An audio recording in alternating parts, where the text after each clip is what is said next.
We talk about a ripple effect on this show all the time, but are you wondering how can you create a real ripple effect in people's lives? And specifically, how can you do that for using your money as a means to serve more people?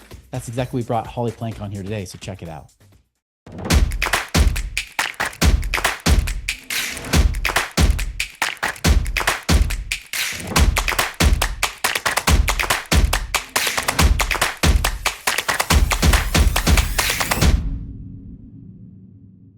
Hello, my fellow Ripplers. This is Chris Miles, your cash flow expert and anti-financial advisor. This show is for you, you that works so hard for your money, and you're now ready for your money to start working harder for you today. You want that freedom of cash flow right now, not 30 or 40 years from now, but you want it today so you can live that life that you love with those that you love. But most importantly, guys, we know it's not just about getting rich. It's about living a rich life. Because as you're blessed financially, as you have greater financial means and capacity to do so, you now have a greater capacity to bless the lives of those around you. That's exactly what I'm here to do today. And thank you for allowing me to create that ripple effect through you. Appreciate so many of you. Again, you guys have been binging on these episodes. You've been sharing it with others. And because of you, not me so much, I just yap, but because of you guys, this ripple effect is getting bigger and bigger every day. So thank you so much. As a reminder, guys, if you ever have questions, you want to know how do I create more financial freedom in my life, more cash flow today, passive income right now, or even get my money to pay me twice, go to moneyripples.com. There's lots of continuing education you can check out today. All right, so I'm excited to bring here Holly Plank with us today. Now, if you haven't heard who Holly Plank is, well, you will now, right? Because she is Mrs. Maryland, United States.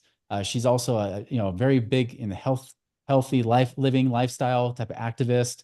I know she and I talked a lot about this when we were just talking off the air. She's also the one that developed the halfplatechallenge.org. I don't know if you guys have checked that out, but I literally brought that up with my kids over Thanksgiving. And of course, she does a lot of things with helping to influence with policy and doing things to help bless lives. And specifically wanted to bring her in because let's talk about how do you use your money to really create change in people's lives? And so really excited to welcome Holly. Not only is she a talented musician and everything else, but wonderful heart. So Holly, thanks for coming on today. Thank you so much for having me, Chris. I'm so excited to talk about this and to talk about this topic through the lens of money, because at the end of the day, money can change lives. So that's why we're all here. That's exactly it. Yeah. Well, give us some background on you. Like what even led you to the point of wanting to help people out? I mean, healthy lifestyle, philanthropies and things like that. What's been the inspiration of what was it growing up for you?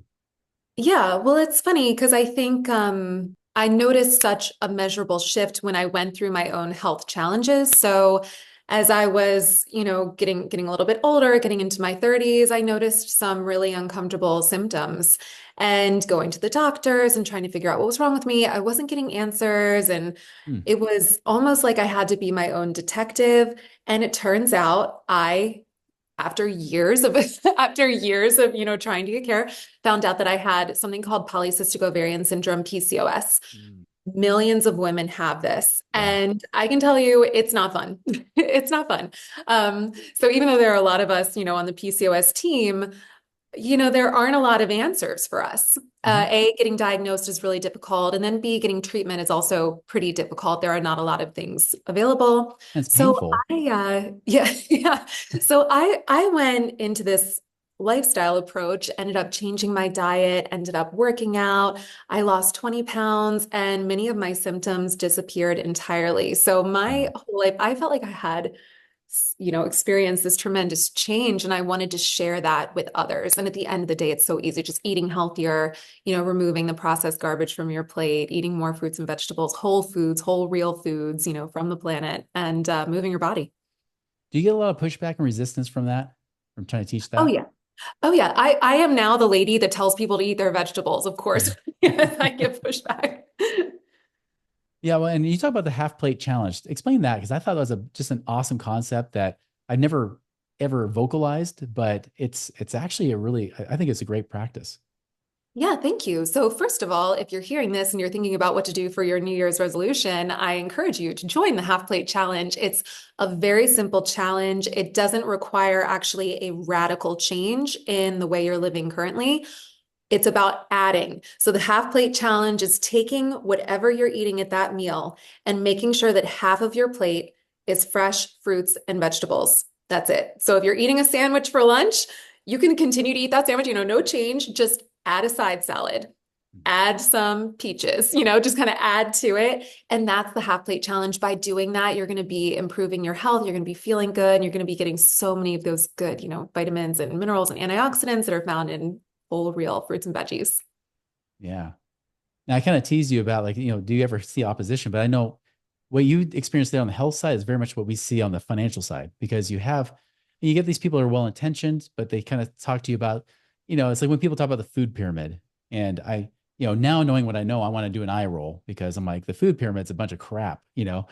for the most part. I mean, you can make a pyramid, but it's not what they say it is, and I agree with that. Like the half plate challenge, really that bottom of the pyramid should not be breads, especially with breads today. That's like, no, that's got to be your fruits and vegetables on the bottom. Breads are more toward the top. Exactly. Exactly. Yes, I agree wholeheartedly. And I think the great thing about this challenge is it's for everybody. It really is. It doesn't mean like, oh, you have to start running every day. It's like starting at the bare minimum. You're just like, did I eat a fruit and vegetable at this meal? And that's it. And that's why I love the challenge. It's also a 2-week challenge. You get an email every day with some encouragement, facts. I worked with a doctor and a dietitian on this program, so everything is like really juicy. That information that you're getting on the site, there's good recipes. So it's about, it's really about creating that foundational habit of just eating more whole foods in your diet. Right.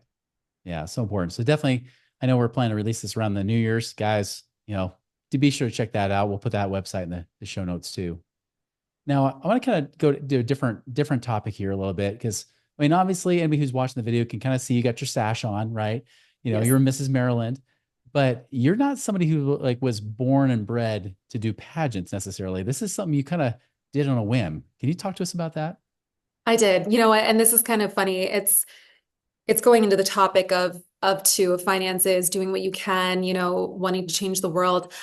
I ended up creating this platform, for healthy eating, for healthy lifestyle, taking your health into your own hands, prevention over pills, or even, improving your lifestyle versus reaching for pharmaceuticals. So I knew I wanted to preach this. I knew I wanted to work in this space. I ended up going into pageantry to be able to spread this message to even more people. It's really an awesome platform. And the other thing that I like about pageantry is it forces you to be really intentional about being able to articulate what's important to you. And I think that also falls in line with money because when we spend our money, we're spending it on things that are important to us. So it's kind of like, okay, well, how are you spending your money? How are you spending your days? How are you spending your time? And for me, pageantry and also how I arranged my finances ended up being more about, what did I want to promote in this world? Yeah, it got you really clear on that kind of that mission or purpose, didn't it? Yes.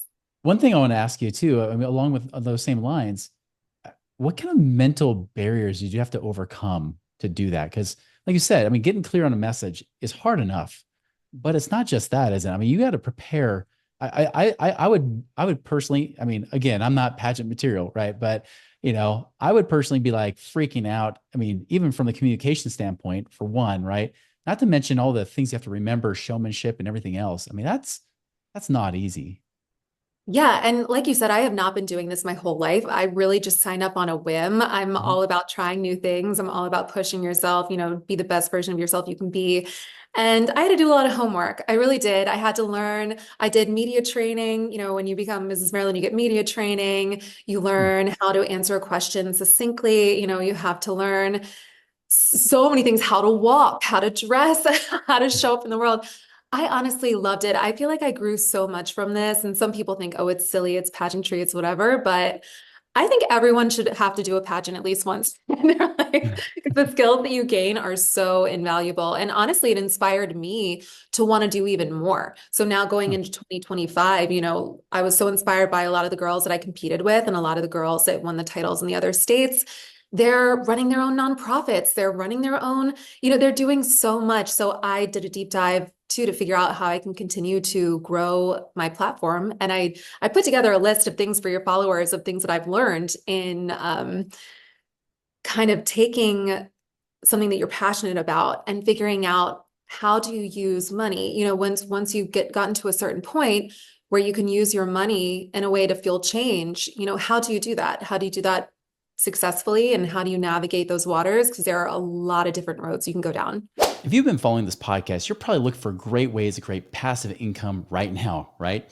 Well, we got you covered here with Central Lending. Central Lending specializes in alternative investments that actually are designed to create steady returns and long-term financial security for you and your family. Now, they prioritize transparency. They love, building those strong relationships, giving you that confidence and peace of mind, knowing that you have your money working harder for you, so you don't have to work so hard for that money. You want to learn more how to do that? Go to centrallending.com and check out what they've got today to create your passive income and wealth creation right now. You read my mind. I was going to ask you that. Like, somebody really has like that cause or something they want to move forward. What do you feel are like some of the best strategies they can use to do that? Yeah. So number one, when you're on the airplane and the flight attendant says, put your own mask on first Hmm. before you assist others. That's my Hmm. tip number one. You have to take care of yourself first before you can start giving to others. And I'm sure many of us who watch Money Ripples, and consume your content are at a place where you're like, yeah, like I'm trying to take care of myself. I want to make sure I'm not struggling. I want to make sure I'm in a position where I'm thriving, where I'm living my best life and my money's working for me. I'm not working for my money. So I do think you have to get there first. You have to put on your own mask first. You have to make sure that you're taken care of before you can start giving your money to other people. Now, that's not to say you can't give your time or, your energy or even your prayers. There are Hmm. so many things that you can give. But I do think my number one is putting on your mask first. And then number two, I noticed that people like me, and I think a lot of people are passionate about quite a lot of things. And so I think my second tip would be to choose your lane, right? So find what you're passionate about and say, this is what I donate to, because I think it can be very easy to get carried away, right? You get asked for money from your colleges, from your kids' schools, you get, from your place of worship or from this charity or your this or that, it can be really easy to feel like all of a sudden you're overwhelmed by feeling like you have to give to everybody. So by having that lane, it's almost easier to say no, right? Because at the end of the day, we can't help everybody, or maybe you can, but I certainly can't. So Can you you give have us an to example of that that? lane. Because that's a really important point, I think, that we should kind of stick on a little bit. So how does somebody decide what lane it is? Because I know if there's anybody here kind of like me, you kind of want to just to give to everybody, right? And the more you have, they're like, oh, but they have a good reason too. They have a good cause. Like everybody has a good cause. So how do you narrow that down? Yeah, that's a really good question. I mean, for me, my cause was very personal, Hmm. so it was something that I experienced. But I think the other thing to consider is where you can make the most impact for Mm. where you are. So for me, I started working in this space. I got my master's degree in, nonprofit communication, healthcare. So this made sense for me because I thought I can make an impact in this space. This is something that I'm interested in, and it's something that I have a network in. So not only is it what you're interested in, but I think taking a look at your life and your network and saying, well, where can I make the most impact? Yeah, And then also what reflects, my heart and what I'm interested in. I love it. That's great. All right, so that's point number two. What's point number three? Yeah, I have four total. So number three is, and I think that you could probably add to this one too, it's making your money work for you and for others. Mm. So you could have a flush, checking account and just be writing checks right out of there. And I would argue that's actually not the best way to donate your money Yeah, because you've paid taxes on that. There's not as much of, I guess, a benefit to you you by worked hard having for your it. money. Right, you worked hard for it. Yeah. So you don't want to be out here. I mean, you certainly can, but I would argue working with a professional or doing your research and figuring out the best way to park your money that you're going to be donating. And there are Mm. so many different ways to do that. I mean, there are family foundations. There's something that I personally love. It's called a donor advised fund.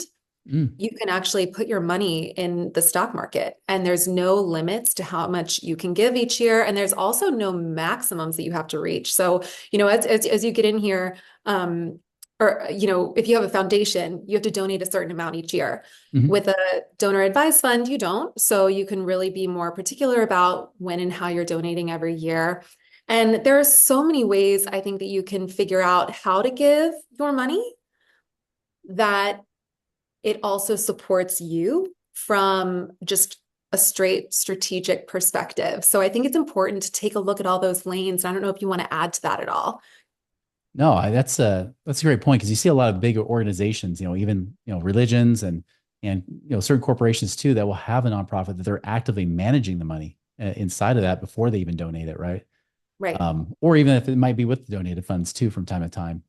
But I guess the one question I would have is, how do you know you have the right steward that you're contributing to, right? How do you know you have, because sometimes you see groups and you think, I'm really just throwing money at the wall, but these people don't know how to manage their money either.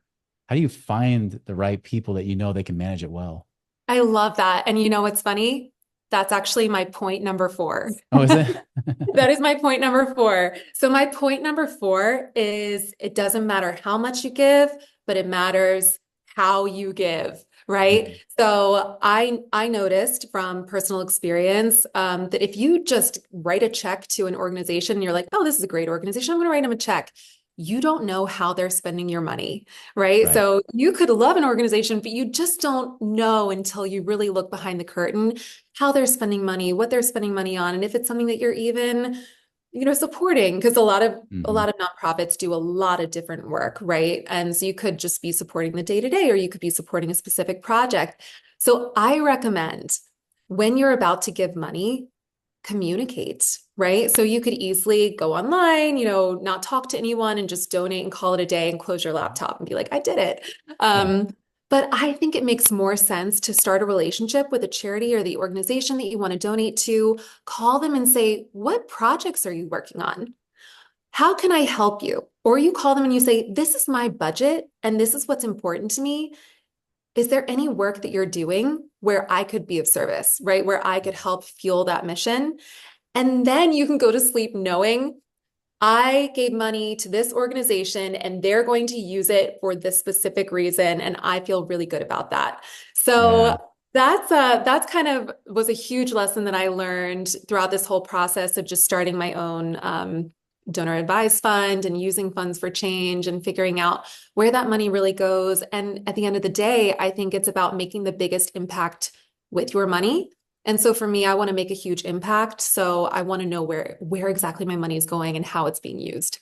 I bet you not a lot of people know you could do that. I mean, I've seen charities that have done that. Let's say, like for example, I know around Christmas time, especially because I'm in Utah, you'll see those giving boxes that they have out. Yes. Those big red. It looks like a red box, but it's got like specific things. So if you put in like $10, you'll buy like so many chickens. I can't remember now, right, or whatever it is. Like, which is kind of Right. cool. Like it's a cool concept because you're like, oh, like yeah, there's these meals, but I want to buy a cow, right? Or something like Right. that. And I think it's kind of Right. exciting to do that. But I know for me, like I didn't realize with charities, I could even say, can I help, dictate where this money might be used for?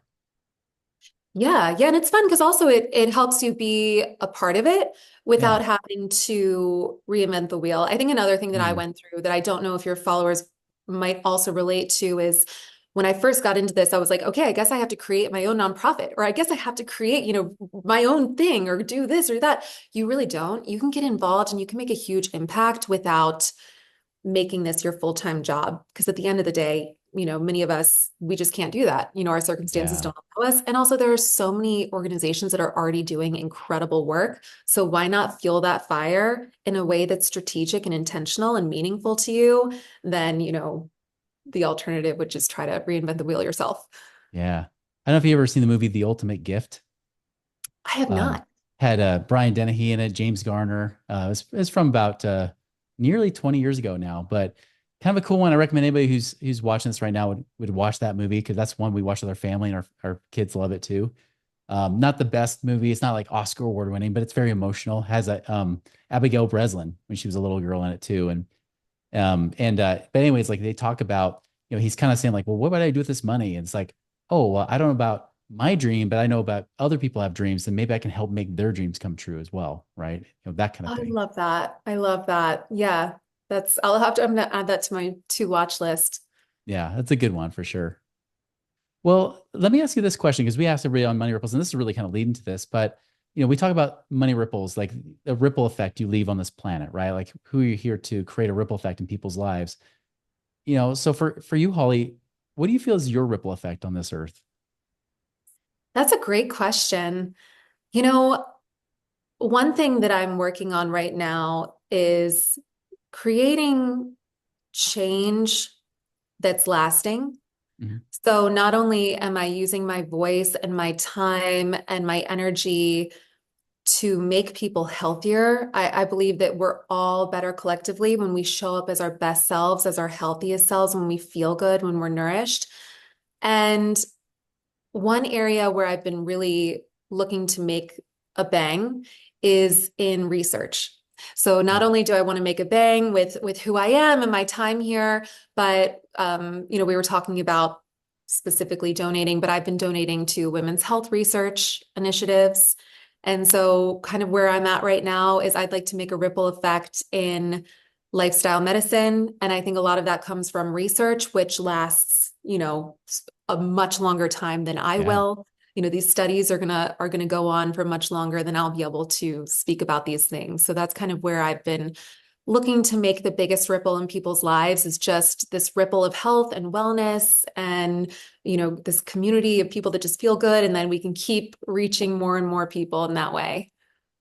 Yeah, I love that. That reminds me of John D. Rockefeller. I don't know if you've know much about his story, but obviously he became the wealthiest man in America as well as the world. By the time he was about 50 years old, but then he went absolutely, completely, deathly ill to the point where no doctor knew what to do with him. His hair was falling out. He couldn't eat anything but soup and crackers. Literally, that was all he could live on, and Oh he was no. just miserable as the richest man on the planet. And that's when he realized. He said, what's the whole purpose of this? My money did nothing for me. And that was when he decided to create the Rockefeller Foundation, which, Oh, eventually funded things just like you're talking about, right? Research like with penicillin. Penicillin was actually from his money that he had donated. And ironically, when he decided to switch over to that mentality, all of a sudden he was cured. Like he ended up living another 45 years after that. He lived at age 98 when he was 53, almost dead. But he lived after that point when he decided, what's good of all this money? Why not use this for what God intended it to be, which is used to help other people? And I hear that in your answer as well. isn't that interesting how, once you kind of take the focus off of yourself too, it can also help you with healing, right? With Yeah, with just feeling good. I think that's amazing. no, absolutely. Well, Holly, I appreciate your time. If people want to follow you, what's the best way they can do that? Yeah, so I have a page where I post workouts and recipes. It's at Holly Planks. That is my last name, so of course, do some workouts on there. So that's my wellness page. If you want to follow my personal page or my pageant journey, I post that work at Holly Ann Plank. So Holly Planks Awesome. or Holly Ann Plank, and that's all on Instagram. Great. Quick question for you. What's your longest plank time? Oh, I've never checked, but like probably like an hour. I'm Oh just my kidding. gosh. I'm Wow. just kidding. That's better than I think I might have hit 4 or 5 minutes once and I about died. I think I'd be rushed to the hospital after that one. So I guess that'll be the next challenge, Chris. We'll do that's we'll do right. It's a plank challenge. challenge. So awesome. Well, Holly, really appreciate it. Like I said, we'll put that in the show notes so people can follow you. Definitely put the half plate challenge on there as well. I think that's just a fantastic cause you have in addition to that. But thank you so much for sharing that ripple effect and what you're trying to do as well and using your platform for good. Yeah, thank you so much. And thank you for changing the lives of others and allowing us to all live, in a way where we're thriving and abundant and able to help others. Absolutely. Well, guys, if I got anything from this, it's who cares if you got a whole bunch of money, if you just it's money in your own life and that's it. What does it actually do for other people? How can you use that money for a greater ripple effect? That's the thing you have to decide and definitely you got to pick your focus. You got to know what you're going to do with that and again find other wise stewards to help you be able to make it work better in the lives of others. So guys, remember nothing happens if you just listen to this. You got to go and make it a wonderful and prosperous week and life for yourself. Do that today and we'll see you later.